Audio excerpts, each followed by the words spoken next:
अस्सलामुअलैकुम वरहमतुल्लाहि वबरकातुहू। मेरा नाम है साजिद महमूद और आप देख रहे हैं मेरा यूट्यूब चैनल साजिद इंस्पायर। उम्मीद है कि आप खैरियत से होंगे। अशहदु अल्ला इलाहा इल्लल्लाहु वहदहू ला शरीका लहू व अशहदु अन्ना मुहम्मदन अब्दुहू व रसूलुहू। मैं गवाही देता हूँ कि अल्लाह ताला के सिवा कोई इबादत के लायक नहीं और मैं गवाही देता हूँ कि मोहम्मद सल्लल्लाहु अलैहि वसल्लम अल्लाह ताला के बंदे और रसूल हैं। ये ईमान की बुनियाद है। लेकिन आज हम बात करेंगे नमाज जनाज़ा के बारे में। नमाज जनाज़ा हमारी ज़िंदगियों का हिस्सा है और हर मुसलमान के ऊपर फ़र्ज़ है कि जब कोई फ़ौत हो जाए तो उसके जनाजे में शिरकत की जाए।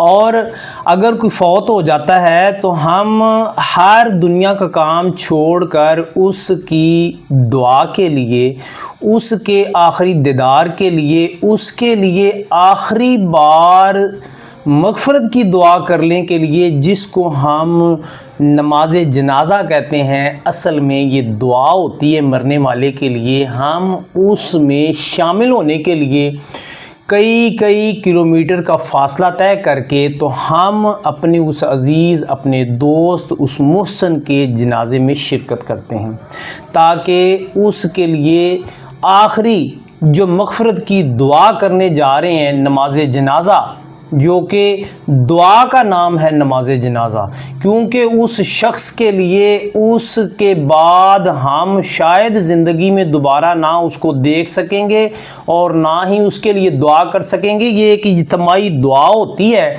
जो हम अपने करीबी किसी दोस्त, किसी रिश्तेदार के फ़ौत हो जाने पर हम उसके लिए इकट्ठे होकर कब्रिस्तान में लेके जाते हैं उस मैयत को, और उसके लिए इकट्ठे होकर मर्द हजरात जो से हैं वो नमाज जनाज़ा पढ़ते हैं, जो उसके लिए मग़फ़िरत के लिए एक दुआ की शक्ल। और अफसोस ये है कि हम जब वो नमाज जनाज़ा के लिए हम मैयत को घर से उठाते हैं तो हम आखिरी टाइम पर भी अपने उस मोहसन के साथ दीन वाला, सुन्नत वाला, मुखलस रवैया इख्तियार नहीं करते। जनाज़ा घर से उठता है तो औरतें चीखो पुकार करती हैं, गम में मुब्तला घर के अफराद रोते हैं और मर्द हजरात की भी आंखें प्यार और मोहब्बत से उस प्यारे के चले जाने की वजह से नम हो जाती। और आप सल्लल्लाहु अलैहि वसल्लम की ज़िंदगी में आपके बेटे इस दुनिया से रुखसत हुए तो आप सल्लल्लाहु अलैहि वसल्लम की आंखें भी नम हो जाती थीं। इसमें कोई शक नहीं है कि इंसान को एक बड़ा सदमा पहुंचता है। लेकिन बात यह है कि जब मैयत जो सी उठाई जाती है तो उस वक़्त कलमा शहादत कहा जाता है, जिसका आगाज़ में मैंने बताया, जो कि ईमान की बुनियाद है। उसके ऊपर अमल किए बग़ैर, उसके ऊपर तवक्कुल और यकीन किए बग़ैर, पुख्ता ईमान लाए बग़ैर एक मुसलमान कामिल ईमान वाला नहीं हो सकता। लेकिन क्या आप सल्लल्लाहु अलैहि वसल्लम ने अपनी ज़िंदगी में जनाज़ों के ऊपर मैयत को उठाते वक़्त आप सल्लल्लाहु अलैहि वसल्लम ने हुक्म दिया कि कलमा शहादत जो सा है उसको पढ़ा जाए? बिल्कुल भी नहीं मेरे भाई। आप सल्लल्लाहु अलैहि वसल्लम के 3 बेटे, आप सल्लल्लाहु अलैहि वसल्लम की 3 बेटियां, आप सल्लल्लाहु अलैहि वसल्लम की ज़िंदगी में इस दुनिया से पर्दा फरमा गई। आप सल्लल्लाहु अलैहि वसल्लम ने उनके जनाजे के ऊपर कलमा शहादत बिल्कुल नहीं पढ़ा। आप सल्लल्लाहु अलैहि वसल्लम के सहाबा इस दुनिया से रुखसत फरमा गए। आप सल्लल्लाहु अलैहि वसल्लम की अज़वाजे मुतहरात इस दुनिया से पर्दा फरमा गई। हम सब ने भी इस दुनिया से चले जाना है। लेकिन क्या आज मुल्क पाकिस्तान के अंदर ये जो जनाज़ा उठाया जाता है और उसके ऊपर कलमा शहादत पढ़ा जाता है, क्या ये ठीक है? क्या ये जायज़ है? तो मेरे भाई बिल्कुल भी गलत है। कोई दीन में इसकी कोई जगह नहीं है। सवाल ये है कि अगर कुरान नबी करीम सल्लल्लाहु अलैहि वसल्लम के अमल से ये साबित नहीं है तो फिर ये आया कहाँ से? फिर ये रवाज पकड़ा कैसे?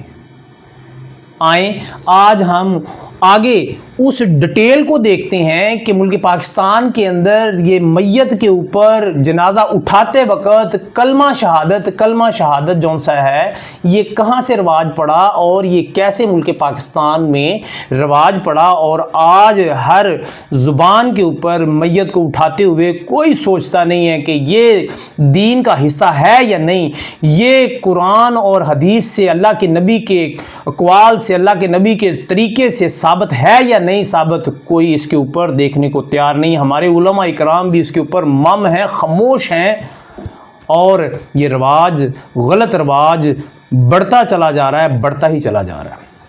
आया कहाँ से?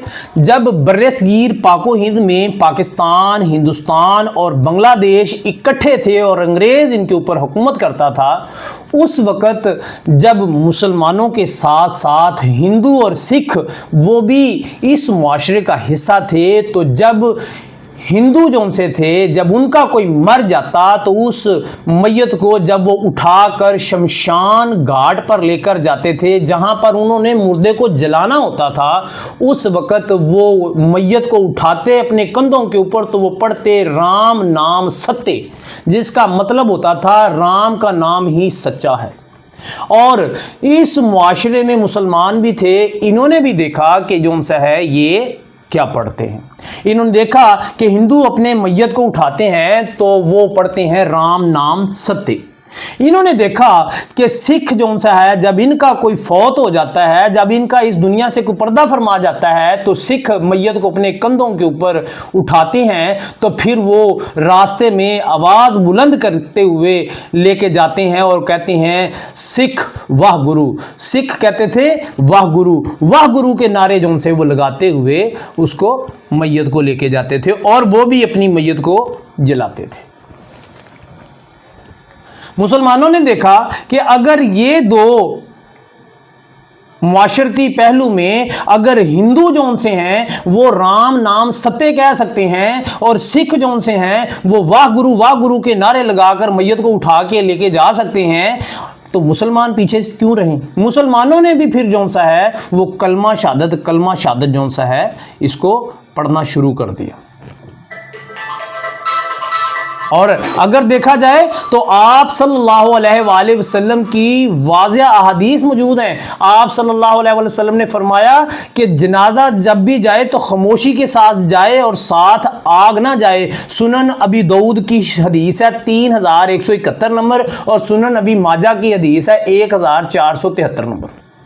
आप सल्लल्लाहु अलैहि वसल्लम ने क्यों कहा कि जनाजा खामोशी के साथ जाए और साथ आग ना जाए? क्योंकि आप सल्लल्लाहु अलैहि वसल्लम के दौर में कुफारे अरब जौन से थे, जो मक्के के काफिर थे और जो मजूसी थे, उनका ये तरीका था कि वो अपने जनाजे के साथ आग लेके जाते थे और औरतें चीखो पुकार करती थीं। आप सल्लल्लाहु अलैहि वसल्लम ने इस बात से मना फरमा दिया। मक्के का जितना बड़ा सरदार कोई फौत हो जाता उसके जनाजे के साथ उतनी ज्यादा आग जाती, मशलें लोग हाथ में पकड़ के तो वो उसको दफनाने के लिए लेके जाते, और साथ में औरतें चीखो पुकार करती। जितनी ज्यादा आग जनाजे के साथ जाती मक्के के किसी सरदार के साथ, तो उसको उतनी ही ज्यादा बल्ले बल्ले होती कि वाह भाई इसके जनाजे के साथ इतनी आग गई है, इसके जनाजे के साथ इतनी औरतों का शोरगुल हुआ, बहुत बड़ा सरदार है। और जितनी आग कम होती, जितना शोरगुल कम होता, उतना ही उसको वैल्यू ना दी जाती। ये मजूसियों का तरीका था, ये मक्के के काफरों का तरीका था। खुदारा ये मोहम्मद सल्लल्लाहु अलैहि वसल्लम के तरीके पर चले और इस बात के ऊपर पहरा दें कि मोहम्मद सल्लल्लाहु अलैहि वसल्लम का ये तरीका नहीं है। आज के बाद जौन सा है हमारे जनाजे जौन से हैं वो खामोशी के साथ जाएंगे और साथ आग नहीं जाएगी, और ये कलमा जौन सा है हम उसको जनाजे को उठाते हुए, मैयत को उठाते हुए नहीं पढ़ेंगे। नो डाउट कि कलमा शहादत जौन सा है वो ईमान की बुनियाद है, लेकिन मेरे भाई, मेरी बहन, मेरे मोहसिन, मेरे दोस्त, बात दलील के साथ आप सल्लल्लाहु अलैहि वसल्लम ने ये अमल नहीं किया। कलमा शहादत जौन सा है वो मैयत को उठाते हुए नहीं पढ़ा, इसलिए हम भी नहीं पढ़ेंगे। उम्मीद है कि आज की वीडियो आपको पसंद आई होगी। अगर मेरे भाई, मेरे मोहसिन, अगर आपको ये मेरी बात पसंद आई हो, दूसरे दोस्तों के साथ शेयर करें। ये दीन है, ये अपनी मर्ज़ी से नहीं, ये मोहम्मद सल्लल्लाहु अलैहि वसल्लम और अल्लाह ताला की मर्ज़ी से चलेगा। नबी पाक का तरीक़ा होगा, अल्लाह का हुक्म होगा उस तरीक़े के पीछे, तो फिर वो दीन है। अगर वो मोहम्मद सल्लल्लाहु अलैहि वसल्लम के तरीक़े की स्टैंप नहीं है, अल्लाह का हुक्म नहीं है, सहाबा के अमल से साबित नहीं है, वो दीन नहीं है, वो कुछ और है। वो दीन में नई नई बातें तो हो सकती हैं, वो दीन नहीं हो सकता। इसके साथ ही मैं आपसे एक छोटी सी रिक्वेस्ट करूँगा कि मेरी इस वीडियो को शेयर करें, लाइक करें, प्यारा सा कमेंट्स करें और इस बात को फैलाएं। अल्लाह ताला आपकी उम्र में बरकत दे। इसके साथ ही मुझे इजाज़त दें। अल्लाह हाफिज़।